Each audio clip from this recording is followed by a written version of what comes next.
Udah mulai gak nih? Bismillahirrahmanirrahim. Allahumma shalli ala sayyidina Muhammad. Bismillahirrahmanirrahim. Kayaknya sih udah gak punya jam ya, karena udah ditakdirkan bekerja kembali. Sebenarnya saya mau mogok kegiatan ekonomi, mulai dari bekerja. Mau hidup sederhana aja, santai aja, menyumbangkan sedikit untuk dunia yang riba ini. Tapi ternyata takdir Allah berkata lain sepertinya. Saya berada di titik yang tidak sanggup. Menjadikannya kita manusia ini.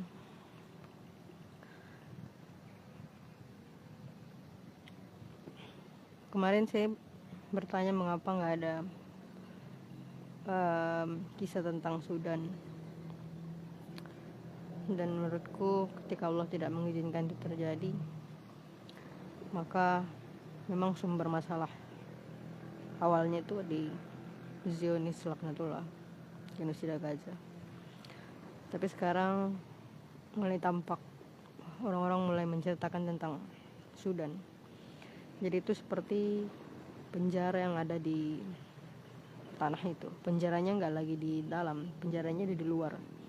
Penyiksaannya itu dilakukan di luar, di tanah mereka sendiri. Kalau di Gaza kan enggak, penyiksaan itu masih terjadi sampai sekarang. Tapi penyiksaan itu dilakukan di dalam tahanan, di dalam penjaranya Zionis laknatullah itu. Dan bahkan sampai sekarang pun, sampai hari ini, kemarin ya, pembantaian di Gaza itu masih terjadi. Kalau saya nggak salah baca itu 100 lebih ya kemarin. Mereka udah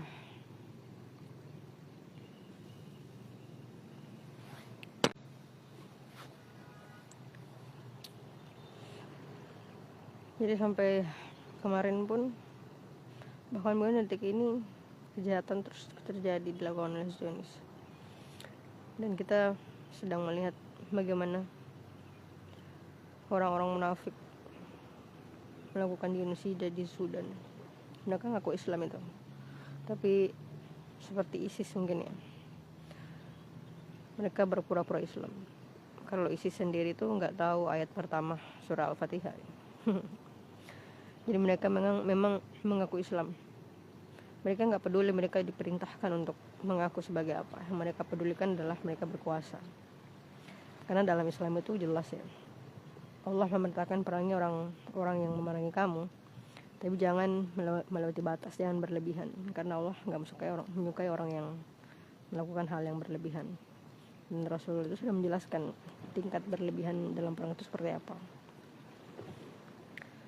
Misalnya perempuan, anak-anak itu nggak boleh diganggu, tumbuhan saja nggak boleh diganggu, hewan nggak boleh diganggu. Ini penyiksaan dilakukan kepada orang-orang yang bahkan nggak memegang senjata, rakyat sipil. Bukti bahwa mereka memang bukan Islam. Mereka hanya dipaksa untuk mengaku Islam, dan mereka diberikan senjata atas pengakuan itu. Sama seperti ISIS. Makanya ISIS sekarang membela Zionis kan, karena kenyataannya mereka memang bukan Islam. Mereka hanya mengaku supaya seperti permintaan Zionis dan para kaum munafik, karena mereka memang tujuannya Islam itu runtuh. Tapi kenapa para munafik itu masih ngaku Islam? Karena mereka tahu mereka lemah. Mereka ternyata takut dengan orang Islam. Makanya mereka sampai detik ini terus menerus menghina orang-orang Islam, mengatasnamakan kaum-kaum yang melakukan tindakan keji dengan atas nama Islam itu. Karena mereka sejatinya takut dengan Islam. Takut karena Islam itu melarang riba, melarang mereka hidup bermewah-mewahan, karena Allah bilang bermewah-mewahan telah melalaikan kamu. Mereka mengincar kekuasaan, mengincar harta, melakukan peperangan. Tujuannya hanya satu, supaya mereka bermewah-mewahan di dunia ini, karena mereka nggak percaya di dunia akhirat. Mereka yang mereka percaya itu adalah dunia saat ini. Itulah yang mereka kejar mati-matian. Dan pembantaian Bahkan perang dunia 1 pun berawal dari riba. Berawal dari uang kertas. Jadi uang kertas ternyata di Amerika itu digunakan sebelum perang dunia 1. Mereka nggak punya dana untuk perang dari emas, makanya mereka ciptakan riba, uang kertas, supaya mereka punya dana untuk perang. Terciptalah perang dunia 1. Jadi sekarang kalian paham kenapa Allah membenci riba. Karena riba itu seperti kamu memberikan pisau ke orang lain untuk menikam kamu sendiri. Kebodohan yang nyata. Makanya yang melakukan itu, yang memberikan dan yang diberikan itu kena. Karena sama artinya kamu memberikan mereka kekuatan untuk melakukan kejahatan. Itulah kenapa Allah sangat membenci riba. Sekarang kalian lihat sendiri hasilnya, dampak dari riba itu sendiri, perang dan pembantaian terhadap orang-orang yang lemah, yang tidak bersalah. Dan itu dihasilkan dari uang kamu. Riba, proses ekonomi. Karena kamu adalah makhluk ekonomi. Menyedihkan ya, kebodohan itu adalah sesuatu yang menyedihkan. Ketika orang itu tidak paham, tangannya sendiri menciptakan kejahatan karena kebodohannya. Itulah riba, proses riba dari uang kertas. Makanya mereka sampai detik ini mati-matian menghina orang Islam. Padahal Al-Quran itu tidak jelas. Makanya sikap orang yang mau membunuh karyawan TV itu sikap yang jauh dari Al-Quran. Karena jelas ya, Allah itu menyuruh kita santun atau berlemah lembut kepada orang-orang lemah, sama seperti Rasulullah kepada para pengemis. Meskipun pengemis itu menghina Rasulullah tetap justru bersikap lemah lembut. Karena memang umat muslim itu nggak boleh bersikap keras kepada orang-orang lemah, justru dipaksa untuk bersikap lembut terhadap orang-orang lemah. Kok malah ngancam-ngancam membunuh orang karyawan TV yang jelas-jelas nggak punya kekuatan apa-apa, yang justru melemparkan kritik kepada kamu. Kritiknya dihadapkan dengan ancaman pembunuhan. Ini jelas jauh dari Al-Quran ya. Nggak bisa kamu bersikap sombong terhadap, bahkan bersikap sombong terhadap apapun itu nggak boleh. Apalagi kamu memaksa, mengancam membunuh orang-orang yang mengkritik kamu, membunuh karyawan TV yang mengutarakan opininya. Nggak bisa. Itu sikap yang benar-benar jauh dari Al-Quran. Bukti nyata bahwa mereka itu nggak baca Al-Quran. Karena kalau kamu baca Al-Quran, kamu akan condong kepada kelembutan, kesayangan, tapi tegas terhadap orang-orang yang melakukan kejahatan, karena itu perintah Allah.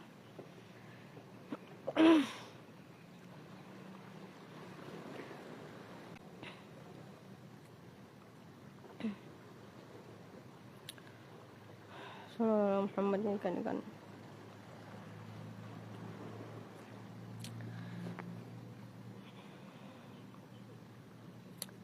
Jadi hari ini saya nggak pakai jam ya, hari Jumat saya udah nggak pakai jam kayaknya. Nggak ada orang juga ya Allah. Wallahu a'lam. Apakah orang-orang akan mendengarkan ini? Bisa serahkan ke Allah aja ya. Saya hanya menyampaikan dengan cara yang paling mampu saya lakukan. Tapi ya sudahlah. Kadang-kadang saya berpikir orang-orang itu dulu sering mengatai saya orang yang nggak beradab gitu kan, orang yang nggak sopan. Nggak ngerti juga saya, karena saya memang nggak tahu sopan itu apa. Yang saya hanya tahu, saya dilarang untuk menyakiti orang lain. Apakah sopan itu adalah tidak menyakiti orang lain? Wallahu a'lam. Saya nggak tahu definisi sopan bagi mereka. Juga ngerti definisi adab. Makanya kadang-kadang saya bertanya, apakah saya pantas untuk menjelaskan Al-Quran ketika orang lain mengatakan saya orang yang tidak sopan, tidak beradab. Tapi saya berpikir kembali, oh adegan loncat, Sallallahu Muhammad adegan loncat. Saya berpikir kembali, apakah itu yang dinamakan adab? Ketika anak kecil dibantai, kamu mengirimkan makanan. Apakah itu adab? Ketika anak kecil dibantai, kamu mengirimkan obat-obatan. Itu yang kamu bilang adab? Malu sama imanmu, malu sama Al-Quran, malu sama Allah, malu sama Rasulullah. Kalau itu yang kamu bilang adab, berarti kamu memang gak baca Al-Quran. Malu itu bukan kena bencana. Sedangkan orang kena bencana saja, itu bukan cuman makanan dan obat-obatan yang kamu kasih. Kamu tambah satu ustadz suruh larang mereka buat maksiat kalau bencana kan. Tapi ini peperangan, anak kecil dibantai. Kenapa kamu nggak merasa malu hanya mampu mengirimkan makanan dan obat-obatan? Padahal kewajiban kamu itu mereka pasukan perang, senjata. Karena ini pembantaian. Malu. Kenapa kamu nggak punya rasa malu kepada Allah?